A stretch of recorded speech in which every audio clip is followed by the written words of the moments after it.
AUX mode.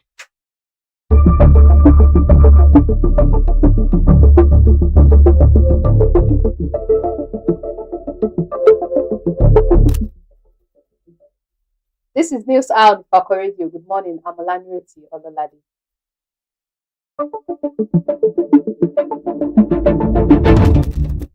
The major headlines. Bao launches entrepreneurship training for Ifako youth. Governors face fire over 9 trillion naira FAC windfall. FG moves to share electricity subsidy cost with states. Father seeks justice over son's mysterious death inside Lagos hotel. FG commences accreditation for appointment of new permanent secretaries. Entertainment. Tony Abraham clarifies Kunle Afolayan's 10 million naira box office comment.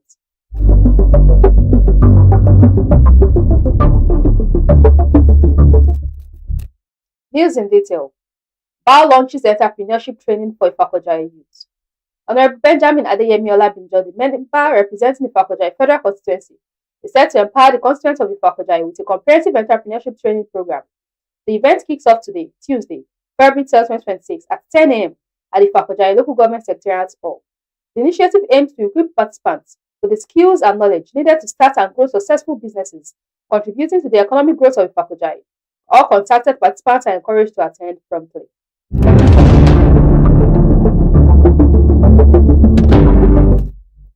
Governors face fire over 9 trillion naira FAC windfall. Despite receiving an estimated 9 trillion naira in Federation Accounts Allocation Committee inflow in 2025, state governors are facing mounting criticism from labor unions, civil society groups, and opposition parties over what may describe as a widening gap between soaring revenues and limited improvements in citizens' welfare.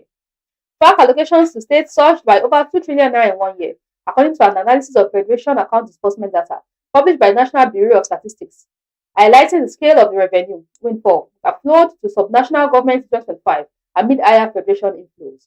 The sharp rise has triggered criticism from organized labor and opposition political parties, with the Nigeria Labour Congress warning that higher allocations had failed to deliver meaningful improvements in citizens' welfare due to weak governance, misplaced priorities, and corruption at the state level.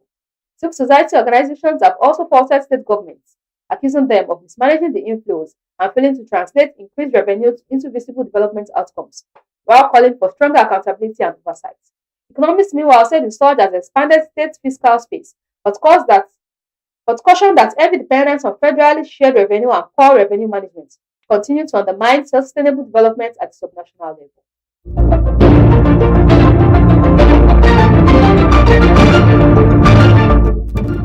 FG moves to share electricity subsidy costs with states. The federal government has moved to end the practice of carrying electricity subsidy costs alone, announcing a framework that will spread the burden across federal, state, and local governments from 2026. The Director General of the Budget Office of the Federation, Tanimu Yakubu, disclosed this on Monday in Abuja during a training and sensitization workshop for ministries, departments, and agencies on 2026 post-budget preparation process using the Government Integrated Financial Management Information System Budget Preparation Subsystem.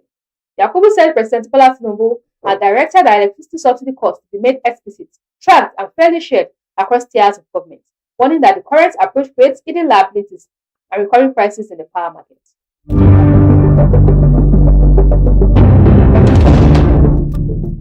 Father seeks justice over son's mysterious death inside Lagos hotel. A grieving father, Henry Ireno Kwomen, has demanded justice over the death of his son Matthias, who reportedly drowned in a swimming pool at Ignatius Hotel in the Ajao Estate area of Lagos State. Henry, who spoke with the press on Monday, said his deceased son had attended a pool party at the hotel on Saturday evening to sell tickets to earn some money. He however said he received a call from one of his son's elder brother that Matthias had been rushed to a Solo General Hospital and that a family member was urgently needed.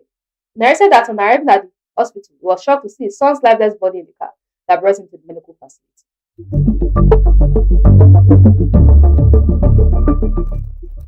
FG commences accreditation for appointment of new permanent secretaries.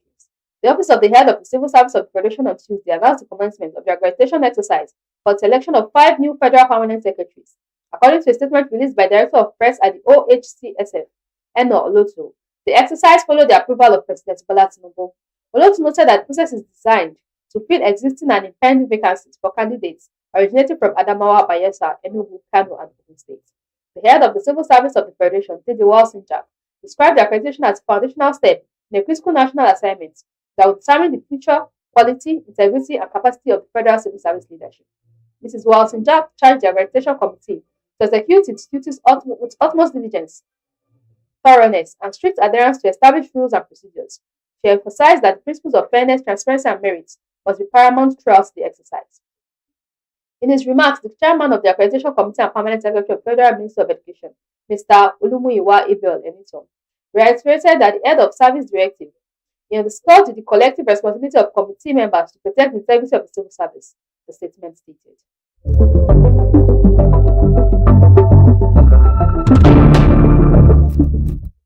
Entertainment. Tony Abraham clarifies Kuni Afolayan's 10 million naira box office comments. Tony Abraham's management has clarified comments credited to filmmaker Kuni Afolayan on box office earnings, stating that his reference to a producer making 10 million naira from a 1 billion naira or 2 billion naira cinema gross was sarcastic and not a literal claim. In a statement issued on Monday by the actress manager Samuel Olatunji of the hype agency, the management said Tony had received several calls and messages requesting a reaction to Afolayan's recent remarks on film profitability and promotion in Hollywood.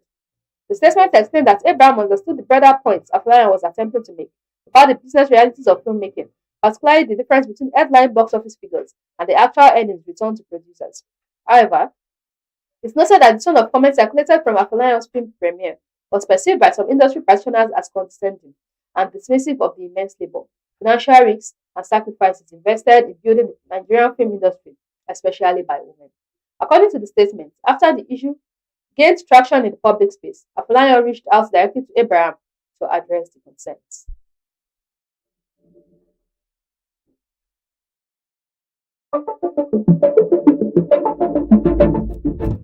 Recap of the major headlines. BAO launches entrepreneurship training for Ifako youth. Governors face fire over 9 trillion naira FAC windfall. FG moves to share electricity subsidy cost with states. Father seeks justice over son's mysterious death inside Lagos Hotel.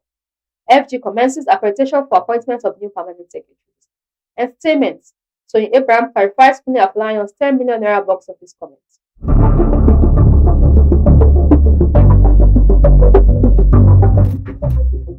Follow us on all our social media handles. Facebook at Ifako Radio, WhatsApp at Ifako Radio, X at Ifako Radio, YouTube at Ifako Radio, Instagram at Ifako_radio. For news reporting, contact us at ifakoradio@gmail.com or call or WhatsApp 09122227433. Special thanks to the news producer Olanireti. Thanks for watching. I'm Ololade. Have a victorious Tuesday. God bless you, Ifako.